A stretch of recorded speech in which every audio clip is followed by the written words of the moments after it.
Hey, what's up everyone? Why the hell is he holding up this poster? Well, who doesn't love giveaways, right? If you stay tuned to the end of this video, you'll find out how you could win this exact poster right here.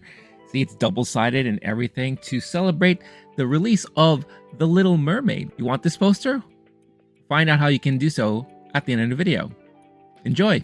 What's up everybody? It's a whole new world, is it? Renee, LOWKEY Geek here. So, I think it's safe to say that when it comes to live action adaptations of the Disney classic movies, it hasn't really been going the way Disney was hoping. Now with the release of The Little Mermaid, people are wondering, will this finally break that curse that they're experiencing right now? Well, I had a chance to see it. Stay tuned and find out what I think about all of that right now.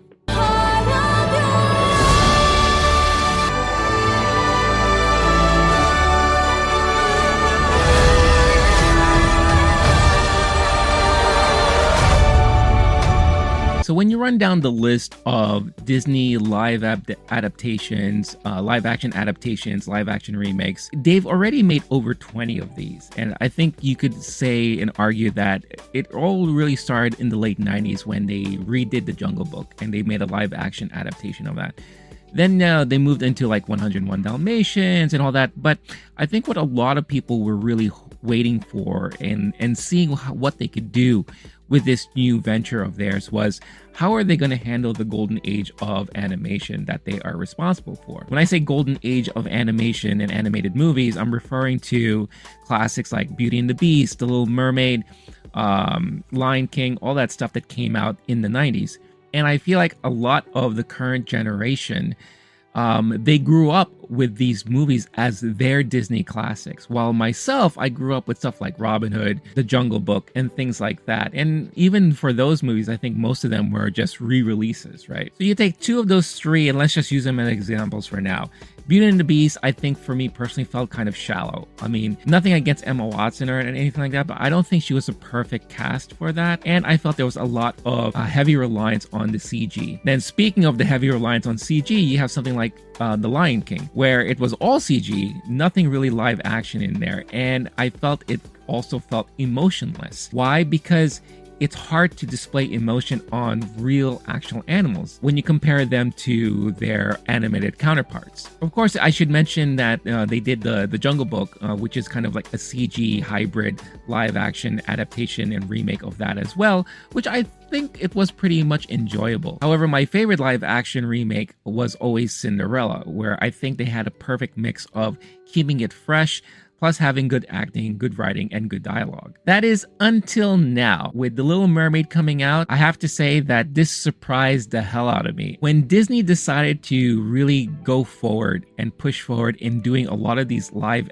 action adaptations and remakes of their classic animated movies, I think what they were hoping to achieve was the same feeling that I personally got out of The Little Mermaid. The Little Mermaid felt fresh, it was very charming, it was very entertaining, and I enjoyed it very thoroughly. And that is mainly because of Halle Bailey. Her performance in this was so amazing. What a talent she is. Not only can she sing, and she hits all those great notes with such of the most iconic Disney songs from their animated movies, but the emotion she could display while singing these songs, given the certain moment at the time when she's singing them, you feel that she is kind of like this teenager who is, being kind of guarded and sheltered, and she wants to break out and experience things on her own, and she has an overprotective father in Triton. Then you give her a little taste, and of course she's going to want more of that. So what happens when you restrict someone, especially a teenager,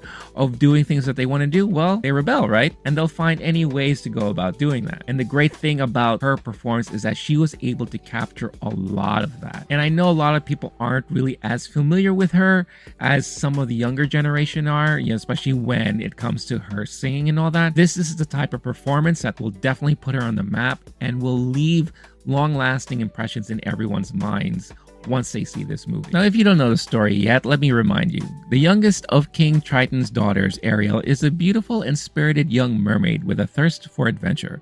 Longing to find out more about the world beyond the sea, Ariel visits the surface and falls for the dashing Prince Eric. Following her heart, she makes a deal with the evil sea witch Ursula to experience life on land. So let's talk about the performances real quick. Again, I can't gush enough over Halle Bailey, but I think we should also talk about Melissa McCarthy's portrayal of Ursula. My goodness, I felt like she was really made for this type of role. She had the sass and kind of the evilness and the way she portrayed herself, and kind of like in this like playful, flirty type of mannerisms. I just thought she did such a great job. And when she finally sung Poor Unfortunate Souls, my goodness, what a performance. Like, I really, really loved her portrayal of this really huge villain. Jonah Hauer-King, I thought, was actually really good as Prince Eric, and he kind of portrayed it in a way that didn't feel too hokey, in my opinion. It didn't feel too cookie cutter, too pen on paper type of a portrayal of like a prince. Thought he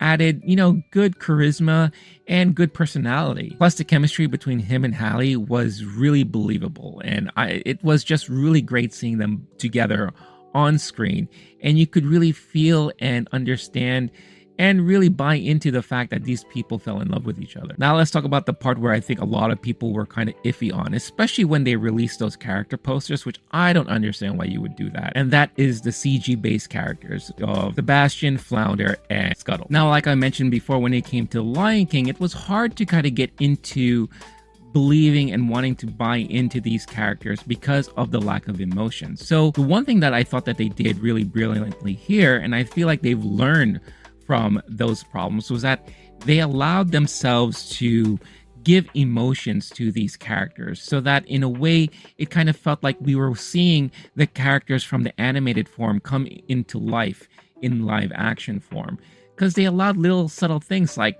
emotions coming from the eyes, or a little like grin here and there, kind of facial reactions that lent to the emotions as they were talking. It didn't feel like so weird or awkward seeing these characters on film. I will have to say it looks much better on film, on screen, in live action while they're moving than it does compared to just an image or a photo. But the overall feeling of a character cannot be complete unless you have great voice acting, and here you definitely have that. Of course, you have Jacob Tremblay as Flounder and Awkwafina as Scuttle, and they've done voice acting work before, so I'm not surprised that they did such a great job with the characters that they were given. However, when it comes to Daveed Diggs, I'm not really familiar or not if he has done voice acting in the past, and Sebastian is such a beloved character. It was a hard task to fulfill, and I think he actually nailed it. It didn't feel forced, and at the same time, it didn't feel like he was trying to do a carbon copy of the character that we already are familiar with. He made it his own, and it made it feel fresh and fitting within the film and kind of the tone that they were setting here. So yeah, overall, I felt like they did such a great job. And yeah, sometimes the CG wasn't that great, and I think that could be said with a lot of the CG throughout the movie, where there are some parts where the CG was just a little off, but there were also moments where I thought the CG was well done. I think it's kind of one of those things where it's like, if you are at least entertained, you could kind of like look past some of the bad CG moments. So if I were to have a small little complaint about this movie and a little criticism, it would be some of the handling of the CG. But how about the music? Like I said before, Halle Bailey killed it with her performances throughout this film. Of course, when she sang Part of Your World, I got so emotional, I teared up. We already got teased with that performance in the teaser trailers leading up to this release. And if you saw my original reaction to the first teaser trailer that they ever put out for The Little Mermaid, I believe it was during D23 of last year, you saw how I was left speechless because I just got so emotional. I had tears in my eyes and all that, and I wasn't expecting to feel that way. The same what could be said about how I felt watching it on screen. It was just that type of emotional, and it just really got me. And of course, Under the Sea was so enjoyable. I had my feet tapping, and I could tell people like to my side was kind of like swaying back and forth and kind of like really having a good time. Kiss the Girl was so cute and very endearing and charming, especially when they intertwined it with what was happening on screen.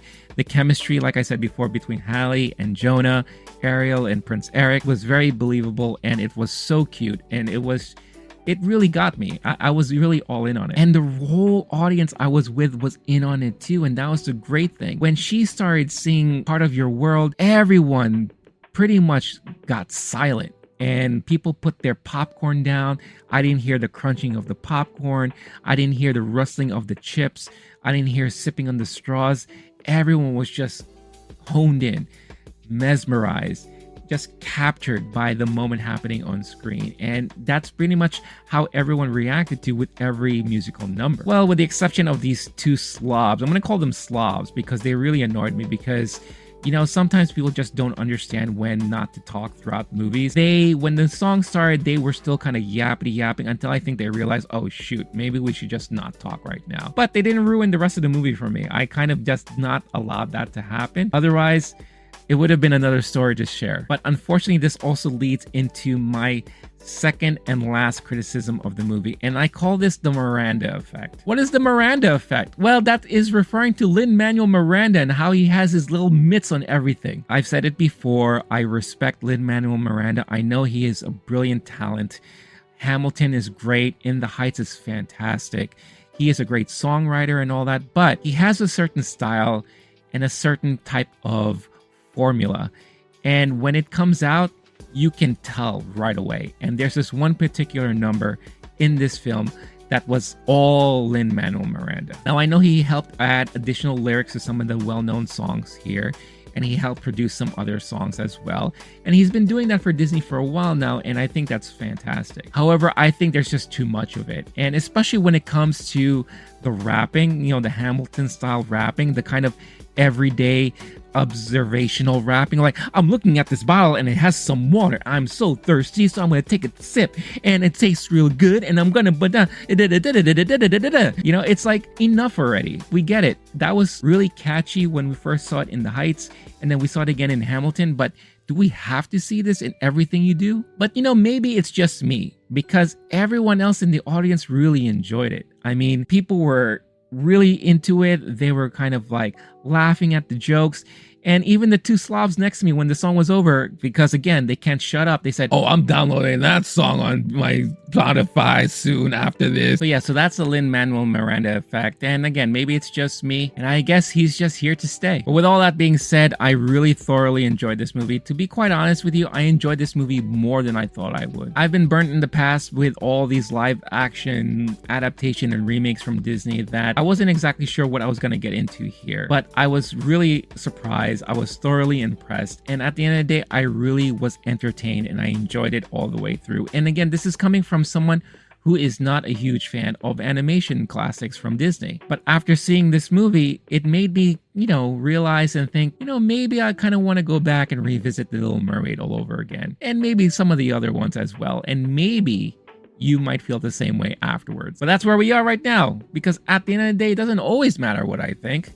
What matters most is what all of you think. Is The Little Mermaid something that you really enjoyed? Or if you haven't seen it yet, is this a movie that you're really looking forward to watching this week as it comes out in theaters? Let me know all your thoughts in the comments below. As always, thank you so much for watching and tuning in. If you are brand new to this channel and you haven't done so yet, do me a huge favor. Hit that like button, subscribe, hit that notification bell to get notified every time a new video is uploaded, especially if you're interested in content like this. Then this can help recommend more stuff that you will enjoy, and it'll help spread the word out. But most importantly, also leave a comment. I really love hearing from all of you guys, and would love to have conversations about anything that we talk about here. If you're interested in having Low-Key Geek on the go, check out the Low-Key Geek on your podcast platform of choice, where you can find audio versions of what we do here. But most importantly, you will find the MovieTime movie review podcast that I do with my buddy Blake, and Talking Talk, which is a pop culture news of the moment type of podcast that you can enjoy and download and listen to whenever you feel like. Last but not least, if you're in a position to further help support this channel and help this channel grow, then definitely check out the affiliates that we have listed in the episode of this video. You may find something awesome for yourself or for a loved one. Father's Day is coming up, so maybe you could find something awesome for your dad or for another father in your life. And summer is also just around the corner. I feel like we're already here. So if you're looking for some interesting things to do, there could be some interesting events in your city through Fever. So definitely check all that stuff out. And when you participate, you'll be helping support this channel at no additional cost to you. And for all of that support, I am truly thankful. Whoa, but wait a minute. Are you waiting for some additional info for that giveaway I mentioned? Well, yes, you've made it to the end of the video, and here is that information for that giveaway of that amazing Little Mermaid poster that I showed at the beginning. If you want a chance to win that poster, all you gotta do is leave a comment in the comments below and mention what was the biggest criticism that I had about this film and what did I call it. And also don't forget to leave a comment about what you thought about this movie, and I will randomly select one person from the comments to present this lovely giveaway to. I'll be announcing winners on June 1st, so that gives a good week from the posting of this video for you to participate. And make sure to share it around to anyone who might be interested as well. However, disclaimer, I have to let everyone know that this is only open to those who are residing within the United States. Since I am shipping this out myself, it is a little costly and can be sometimes troublesome to ship things overseas. So I do apologize to all of the overseas watchers and listeners. I'm hoping that in the future I could find something that can be suitable for everyone to participate in. I hope you understand, but I wish all of you within the United States the best of luck. I can't wait for whoever wins to get this poster because it is a lovely poster. And I really think it will bring joy to someone who has it because it was presented to me at the screening I went to and it is really beautiful. But that's going to be it for me for now. Until next time, stay cool, stay classy, stay safe. Catch you all in the next one. All right, peace out, y'all.